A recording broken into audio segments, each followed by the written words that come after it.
അയ്യപ്പൻ്റെ പൂങ്കാവനം വാർത്തകളിൽ നിറഞ്ഞു നിൽക്കാൻ തുടങ്ങിയിട്ട് നൂറ്റാണ്ടുകളായി. എന്നാൽ ഇന്ന് ആ അയ്യൻ്റെ മുതൽ കട്ട് തിന്നതിനെ പറ്റിയുള്ള വാർത്തകളാണ് നിരന്തരം നമ്മൾ കേൾക്കുന്നത്. ഭക്തരുടെ വിശ്വാസത്തെയും വികാരത്തെയും വ്രണപ്പെടുത്തുന്ന തരത്തിലുള്ള വാർത്തകളാണ് ഓരോ ദിവസം കഴിയുമ്പോഴും പുറത്തു വന്നുകൊണ്ടിരിക്കുന്നത്. ഇതിൻ്റെയൊക്കെ പിന്നിലെ യഥാർത്ഥ കരങ്ങൾ ആരുടേതാണ്? ഇതല്ലെങ്കിൽ ഒരു ആസൂത്രിതമായിട്ടുള്ളൊരു കൊള്ളയാണോ ഈ നടപ്പിലാക്കിയിരിക്കുന്നത്? അങ്ങ് ഭരണതലപ്പത്തുള്ള മന്ത്രി മുതൽ ഇങ്ങ് ക്ഷേത്രാചാരപരമായിട്ടുള്ള കാര്യങ്ങൾ കൈകാര്യം ചെയ്യുന്ന തന്ത്രി വരെ ഇപ്പോൾ ഈ വിഷയത്തിൽ ആരോപണ വിധേയമായിരിക്കുകയാണ്.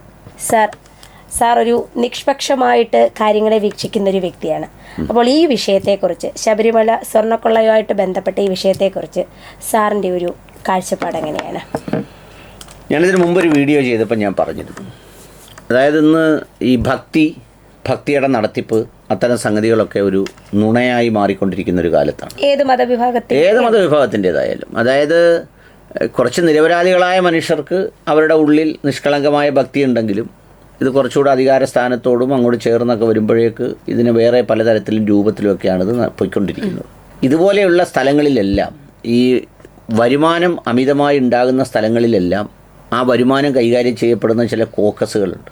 നമ്മൾ കുറച്ചുകൂടി ഒരു ഡാർക്ക് ഭാഷയിൽ പറഞ്ഞാൽ മാഫിയകളുണ്ട്. അവരാണ് ഈ കാര്യങ്ങളൊക്കെ കൈകാര്യം ചെയ്യുന്നത്. അപ്പോൾ അവരിപ്പോൾ ഒരു ഭരണ സംവിധാനം നിലവിൽ വരുമ്പോൾ, അല്ലെങ്കിൽ ഒരു ഭരണസമിതി നിലവിൽ വരുമ്പോൾ അവരതിൽ പഠിക്കും ആരെ ഉന്നം വെക്കണം, ആരെ ശ്രദ്ധിക്കണം, ആരാണ് അടുക്കാത്തത്, ആരാണ് അടുക്കുന്നതെന്ന് പറഞ്ഞിട്ട്. അപ്പോൾ സ്വാഭാവികമായി അങ്ങനെ എത്രയോ കാലങ്ങളായി നടന്നു വരുന്ന ഒരു സംഗതിയുടെ കൂട്ടത്തിലാണ് ഈ അയ്യൻ്റെ പൊന്നുകക്കൽ ഉണ്ടാകുന്നത്. ഈ അയ്യൻ്റെ പൊന്നുകക്കലിൻ്റെ കഥ തന്നെ വളരെ വിചിത്രമല്ലേ? ഈ പ്രതിയായ പോറ്റി തന്നെയാണ് ഇത് പോയി എന്നുള്ള കാര്യം ആദ്യം പറയുന്നത്.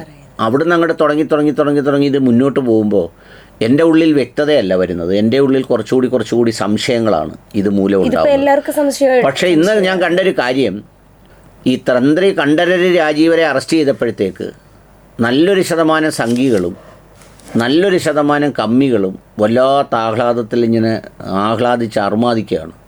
അതിൽ കമ്മ്യൂണിസ്റ്റുകാർക്കുണ്ടായ ഒരു വലിയ ആശ്വാസം അവർ കാണുന്നത്, ഇതുവരെ പോറ്റിയെ കയറ്റിയെ സ്വർണം കട്ടതാരപ്പ സഖാക്കളാണ് അയ്യപ്പ എന്ന് പറഞ്ഞ സ്ഥലത്തേക്ക് മറ്റൊരാളിനെയും കൂടെ കിട്ടി എന്നുള്ളതാണ് അവരുടെ സന്തോഷം.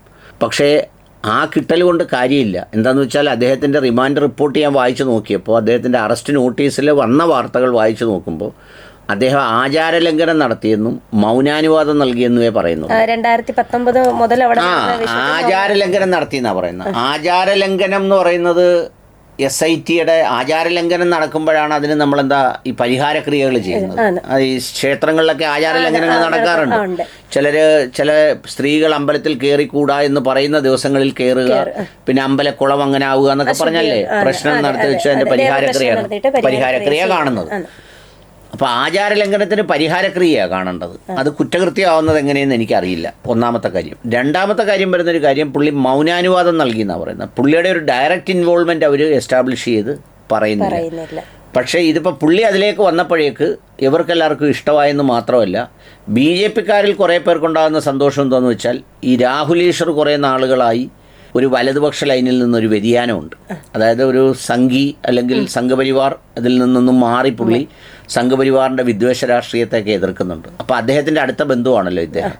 അപ്പോൾ ഇവർ തമ്മിലുള്ള ഒരു സാധനം കൂട്ടിവെച്ച് ഇതിനകത്ത് ഒരുമിച്ച് അടിക്കുന്നുണ്ട്.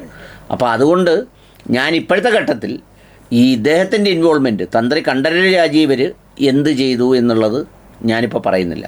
കാരണം അത് എനിക്ക് അവ്യക്തതയുണ്ട്. ഞാൻ ആ റിപ്പോർട്ട് വായിക്കുമ്പോൾ പുള്ളിയെ എസ്റ്റാബ്ലിഷ് ചെയ്യണം. പുള്ളി ഇതിൽ നിന്ന് സാമ്പത്തിക ലാഭം ഉണ്ടാക്കിയിട്ടുണ്ടോ, ഈ കച്ചവടത്തിൽ പുള്ളി പങ്കാളിയായോ? കാരണം ഭരണപരമായ കാര്യങ്ങൾ ചെയ്യേണ്ടത് ദേവസ്വം ബോർഡാണ്.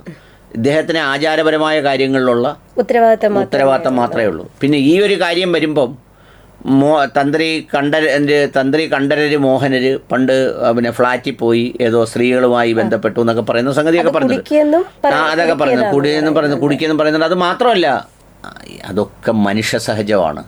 അത്തരമായ സഹജമായ പല സംഗതികളുമുണ്ട്. അതിനെയൊന്നും ഈ സന്ദർഭത്തിൽ കൊണ്ടുവന്ന് നമ്മൾ പറയേണ്ട കാര്യമോ ആ കുടുംബത്തെ ആക്ഷേപിക്കുകയോ ചെയ്യേണ്ട കാര്യമോ ഒട്ടുമില്ല. അതിൽ അദ്ദേഹം ഇൻവോൾവ് ചെയ്തിട്ടുണ്ടോ, ഏത് ലെവലിൽ വരെയുള്ള ഇൻവോൾവ്മെൻ്റ് ഉണ്ട് എന്നുള്ളതാണ് കണ്ടുപിടിക്കേണ്ടത്. അതിലൊരു മറുവശം കൂടിയുള്ളത്, ഈ തന്ത്രി കണ്ഠരര് രാജീവരെയൊക്കെ വളരെ കാഷ്വലായി SIT അങ്ങ് അറസ്റ്റ് ചെയ്യും, എന്നും ഞാൻ വിചാരിക്കുന്നില്ല. അതിനകത്ത് എന്തെങ്കിലും തെളിവുകളോ മറ്റൊക്കെ ഉണ്ടാവും. രാവിലെ ആദ്യം വിളിച്ച് ചോദ്യം ചെയ്തതിന് ശേഷമാണല്ലോ സാർ ആണ്. പിന്നെ ഇനി ഇതിൻ്റെ അപ്പുറത്തേക്കും ഇത് സഞ്ചരിക്കാൻ പോകുന്നുണ്ട് എന്നാണ് പറയപ്പെടുന്നത്. എന്ന് പറഞ്ഞാൽ ഇതിൽ ദേവസ്വം മന്ത്രി പിന്നെ കടകംപള്ളി ഉണ്ട്, പിന്നെ വേറൊരു ദേവസ്വം ബോർഡ് മെമ്പർ ശങ്കർദാസ് എന്ന് പറയുന്ന ആളുണ്ട്. അദ്ദേഹം IG ഹരിശങ്കറിന്റെ അമ്മായിയപ്പനോ അച്ഛനോ ആരാണ്ടാണ്, അമ്മായിയപ്പനാന്ന് തോന്നുന്നു, അച്ഛനാണെന്ന് തോന്നുന്നു ഹരിശങ്കറിന്റെ. അങ്ങനെ കേൾക്കുന്നുണ്ട്. ഇങ്ങനെയുള്ള ചില സംഗതികൾ ഇതിൽ ഇനിയും വരാനിരിക്കുന്നുണ്ട്. അപ്പോൾ അതുകൊണ്ട് ഇപ്പോൾ ഇതിനകത്തിലെ ജയിച്ചേ തോറ്റേന്ന് പറഞ്ഞ് കാണിക്കേണ്ട കാര്യമില്ല. പിന്നെ അതുപോലെ തന്നെ കോൺഗ്രസ്സുകാർക്കെല്ലാം പെട്ടെന്നൊരു ഒരല്പം ഒരു ചെറിയ നിശബ്ദത വന്നിട്ടുണ്ട്. എന്താണെന്ന് വെച്ച് കഴിഞ്ഞാൽ അവരിപ്പോൾ ഈ കണ്ഠരര് രാജീവ് വരെ അങ്ങ് കടന്നാക്രമിക്കാൻ അവർ ശ്രമിക്കുന്നില്ല. അവർ പറയുന്നത് ചോദ്യം ചെയ്യാത്ത മന്ത്രിയൊക്കെ അവിടെ നിൽപ്പുണ്ട്, അത് നിൽക്കുമ്പോഴാണ് ഇത് വന്നത്. ഒരു മൂന്നാമന്റെ പേരും അവിടെ പറയുന്നുണ്ട്. അതായത് മൂന്നാമൻ എന്ന് പറയുന്നത് ഒന്നുകിൽ ദേവസ്വം ബോർഡിൽ ഭരണപക്ഷത്തുള്ള ഏതെങ്കിലും ഒരു പാർട്ടി അംഗമാണെന്ന് ഒരു മൂന്നാമനെ പറയുന്നത്. ആ മൂന്നാമനെ ചോദ്യം ചെയ്തിട്ട് എന്തുകൊണ്ട് ആ മൂന്നാമനെ അറസ്റ്റ് ചെയ്യുന്നില്ല എന്നൊരു ചോദ്യം കോൺഗ്രസ്സുകാർ ചോദിക്കുന്നുണ്ട്. അവർ ചോദിക്കുന്നത് മൂന്നാമനെ എന്തുകൊണ്ട് അറസ്റ്റ് ചെയ്തില്ല. 2 ദിവസത്തിന് മുമ്പ് രമേശ് ചെന്നിത്തല ചോദിക്കുകയും ചെയ്ത് എവിടെ പോയി ആ സ്വർണ്ണം എവിടെ പോയി, ഇത്തരത്തിലുള്ള ചോദ്യം. ഈ സ്വർണ്ണം എവിടെ പോയെന്നുള്ള ചോദ്യത്തിന് ഞാനൊരു ഉത്തരം പറയട്ടെ. ഇത് ഇത്ര കിലോ സ്വർണം പൂശി എന്നും പറഞ്ഞ് കൊണ്ടുവന്ന് ഈ ശബരിമലയെ കൊടുത്തത് ആരാ? വിജയമല്യ.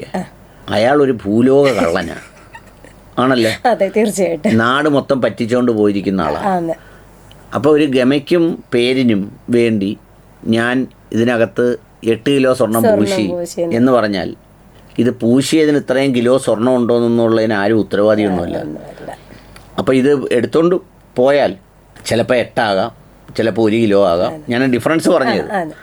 അപ്പോൾ പിന്നെ ഈ 1 ഉള്ളെങ്കിൽ പിന്നെ ഈ 7 എവിടുന്ന് പോയി കൊടുക്കും എന്ന് പറയുന്നൊരു കാര്യമുണ്ടല്ലോ. ഇപ്പോൾ എൻ്റെ പോക്കറ്റ് 100 രൂപയേ ഉള്ളൂ. ഇപ്പം നീ എൻ്റെ പോക്കറ്റ് മഹിമ എൻ്റെ പോക്കറ്റിൽ നിന്ന് കൈയിട്ടി 100 എടുത്തു. ഞാൻ പെട്ടെന്ന് പറയുക 500 രൂപ ഇതാന്ന് പറയാം, എൻ്റെ കയ്യിൽ 500 രൂപ ആയിരുന്നു പറയാം. അപ്പോൾ എന്ത് ഈ മഹിമ ആപ്പാടെ പ്രശ്നത്തിലാവും. ഞാൻ ഇത്രയും കാശൊന്നും ഇല്ല, ഞാൻ എടുത്തില്ല എന്ന് പറയും. എന്ന് പറയുന്നത് പോലത്തെ ഒരു അവസ്ഥ പോറ്റിക്കുണ്ടെന്നാണ് തോന്നുന്നത്. പിന്നെ പോറ്റിയുടെ ഒരു സമയമാണ് അപ്പം. പോറ്റി എന്ത് പറഞ്ഞാലും ആളുകൾ ഇപ്പം വിശ്വസിക്കുന്നു. അപ്പം അതുകൊണ്ട് എന്തായാലും നമുക്ക് അതിൽ കാത്തിരിക്കാം.